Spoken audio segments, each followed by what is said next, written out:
కూడా తుంగభద్ర డ్యామ్ 105 టీఎంసీలకు గాను దాదాపు 95 టీఎంసీలు నిండింది. జనరల్గా వెంటనే ఇండెంట్ పెట్టాలా తుంగభద్రలో ఉన్నటువంటి హక్కు, ముఖ్యంగా గద్వాల అలంపూరు రైతాంగానికి ఉపయోగపడేటువంటిది. ఇండెంట్ పెట్టి వాటర్ని డ్రా చేసుకొని రైతులకు ఇవ్వాలి. అక్కడ వాటర్ ఉంది. ఆంధ్రప్రదేశ్ ఇండెంట్ పెట్టింది, కర్ణాటక ఇండెంట్ పెట్టింది తుంగభద్ర బోర్డుకు. వాళ్ళు నీళ్లు వదులుకున్నారు, వ్యవసాయానికి వాడుకుంటున్నారు. కానీ ఈరోజు వరకు కూడా ప్రభుత్వం నుంచి ఒక ఇండెంట్ పెట్టలేదు, అడగలేదు. ప్రభుత్వానికి ఇంత చిత్తశుద్ధి ఉందా లేదా? ఆల్మట్టి డ్యామ్ పెంచడానికి ల్యాండ్ ఎక్విజిషన్ జరుగుతుంది.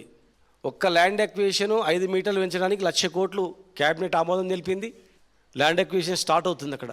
దాని మీద కూడా ఇంతవరకు కూడా ఒక్క లెటర్ పెట్టలేదు ప్రభుత్వం. వెలుగొండ ఎస్ఎల్బీసీ రెండు ఒకటేసారి ప్రారంభించినారు. ఎస్ఎల్బీసీ సాగుతలేదు ముందుకు, కానీ అక్కడ వెలుగొండ టన్నల్ అయిపోయింది.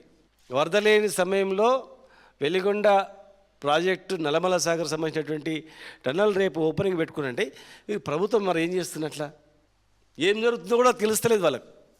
అంతర్గత కుట్లాటలు, కుమ్ములాటలు, పంచాయతీలు తప్ప ప్రభుత్వం మీద పట్టు లేదు, ప్రజల మీద సోయి లేదు, రైతాంగం మీద అసలు ధ్యాసనే లేదు. రైతుల మీద గత 10 సంవత్సరాలు బీఆర్ఎస్ పార్టీ అధికారంలో ఉన్నప్పుడు ఎవడు ధైర్యం చేయలే, వాదనలు వినిపించడానికి ధైర్యం చేయలే.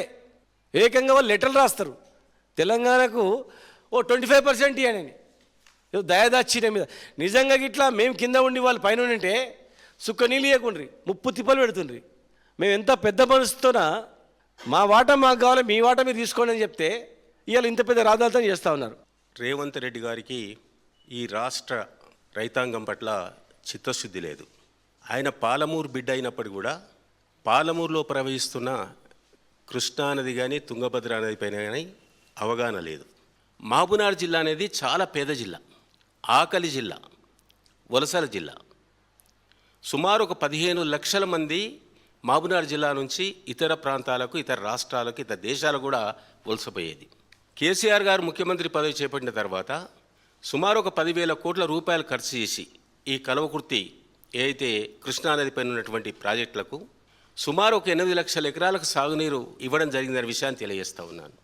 అందువల్ల వలసలు ఆగిపోయినాయి. కొంతవరకు వలస వైలు తిరిగి వచ్చేసారు. కేసీఆర్ గారు నార్లాపూర్లో పంపులు కూడా ఆన్ చేశాడు. మరి 3 సంవత్సరాలు అయిపోయింది, 3 సంవత్సరాలు దగ్గర 33 నెలలు అయిపోయింది. ఈ రేవంత్ రెడ్డి గారు కళ్ళు మూసుకుంటుండా? అసలు పాలమూరు రైతాంగం పట్ల ఇతనికి ఏమైనా చిత్తశుద్ధి ఉందా? ఉంటే పాలమూరు రైతాంగానికి సాగునీరు ఇవ్వడానికి ఏమైనా ప్రయత్నం చేసిండా?